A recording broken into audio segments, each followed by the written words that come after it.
Olá pessoal, tudo bem? Nessa última aula nós vamos ver como desenvolver projetos de recursos digitais utilizando softwares adequados. Fiquem atentos porque dominar esse processo pode lhe mostrar importantes oportunidades no mercado de trabalho. Bom, primeira coisa que a gente precisa saber é o que vem a ser de fato um recurso digital. Então, uma fotografia, um texto, um vídeo, um áudio são exemplos de recursos digitais que, quando disponibilizados na internet, recebem um localizador específico. Esse localizador a gente chama de URL. Vocês já devem ter ouvido falar dessa sigla por aí.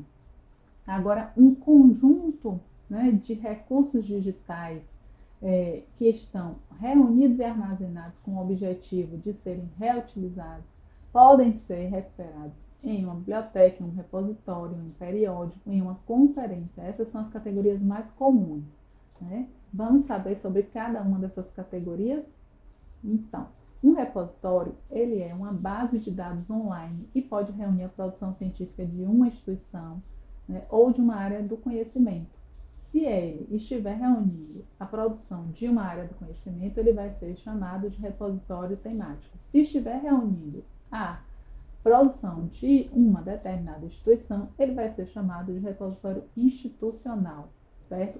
Além de agrupar essa produção científica, ele vai também dar visibilidade a essa produção e à instituição na qual ele está vinculado. Ele vai servir como uma espécie de registro de memória dessa instituição. Como exemplos de softwares livres que podem ser usados para implantação de repositórios, nós temos o DSpace, o ePrints, o Fedora, o Greenstone e o Islandora. Uma biblioteca digital, por sua vez, ela é construída, baseada em uma biblioteca tradicional, observando-se aí toda a cadeia documental, desde a seleção, passando pelo processamento técnico, pela disseminação, pela preservação. Então, é composta de 3 elementos: o usuário, o conteúdo e os serviços que ela vai oferecer. Com relação ao conteúdo, ela pode abranger aquelas informações referenciais, um tipo de informação que aponta para onde está o texto completo, ou ela pode dar acesso direto ao texto completo. Ela também abriga uma variedade, uma diversidade de recursos textuais, imagéticos ou sonoros. Hoje a gente tem uma considerável quantidade de softwares que podem ser utilizados para a implantação de bibliotecas digitais, desde softwares de caráter mais genérico até softwares de caráter mais específico. Com relação às publicações digitais, a gente sabe que elas dependem de um sistema de decodificação para que se acesse o conteúdo, para que se possa ver o conteúdo. Mesmo que esse conteúdo não tenha nascido digital. Se ele tiver sido também digitalizado posteriormente, ele vai depender da mesma forma de um sistema de decodificação. Como exemplos de publicações digitais, nós temos os e-books, os e-mails, os periódicos, e cada vez mais a gente vê que essas publicações elas ganham espaço. No caso dos periódicos, a gente pode citar o Open Journal System como um sistema, um software livre, que é muito usado para gerenciar todo o processo editorial, desde a submissão do autor, aí passando pela avaliação, pela editoração, até a publicação e a preservação, a digitalização, a divulgação também desse material. Esse software ele foi desenvolvido pela Universidade de Colômbia e customizado pelo IBICT. Vocês lembram do IBICT? Então, eu sugiro que vocês conheçam. Quem ainda não visitou o portal de periódicos da UFBA, sugiro que visitem e conheçam como é que funciona esse portal. Bom, as conferências digitais, por sua vez, com a pandemia do coronavírus, elas acabaram se tornando ferramentas de trabalho muito comuns. O mundo todo passou a demandar por esse tipo de serviço de interação instantânea.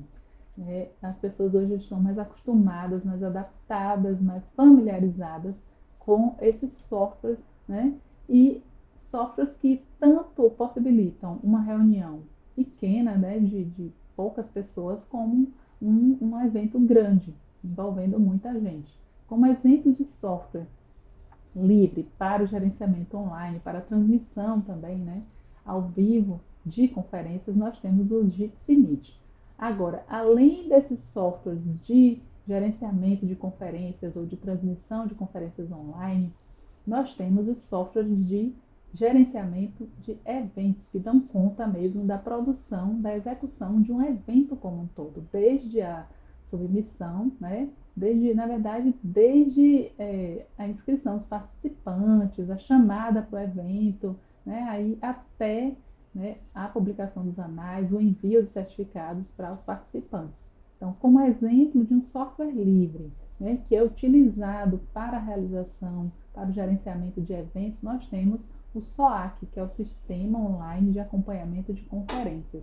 Ele também foi desenvolvido pela Universidade de Colômbia e customizado pelo IBIT. É um dos serviços lá da Carta de Serviços do IBIT, certo? O SOAC, ele pode ainda, né, funcionar como um portal de eventos, né? Você pode publicar mais de uma edição do evento também. A gente tem no âmbito da UFBA um software chamado GERE, né, que foi elaborado pela Superintendência de Tecnologia da UFBA. Bom, agora que a gente já viu, né, as principais categorias de agrupamentos de recursos digitais, vamos ver quais as etapas para, né, a criação de um projeto de recurso digital. Bom, basicamente são 3 etapas, né, o planejamento, a implantação e o funcionamento de fato. A primeira etapa ela vai envolver um roteiro programático e isso deve considerar as políticas que já são adotadas pela instituição, né? Tem que haver um alinhamento entre esse recurso, né, e os outros que já existem, né, o que se existe de políticas nesse sentido, diretrizes voltadas para essa questão. Bom, depois disso, né, a gente tem que definir a estrutura que o recurso vai ter, né, a criação, a captação e conversão dos objetos digitais, os metadados, o gerenciamento, o armazenamento. A gente tem que definir como é que vai acontecer, né, toda essa parte. E depois, né, por último, depois que a gente já estabeleceu, a gente tem que pensar em como é que vão ser alimentados, né, esses objetos digitais. Eles vão ser incluídos no recurso digital, certo? Nos diretórios, serviços também que ele vai oferecer. Tem ainda a questão da avaliação, das estatísticas de avaliação, né, de acesso e de uso. Isso vai fornecer subsídio, né, vai fornecer indicadores para o gerenciamento desse recurso. Bom, pessoal, vamos nos despedindo, né, certos de que tudo que a gente aprendeu junto, né, vai servir de base para outras experiências. E é isso aí. Eu espero que vocês tenham gostado e que a gente possa se encontrar em breve.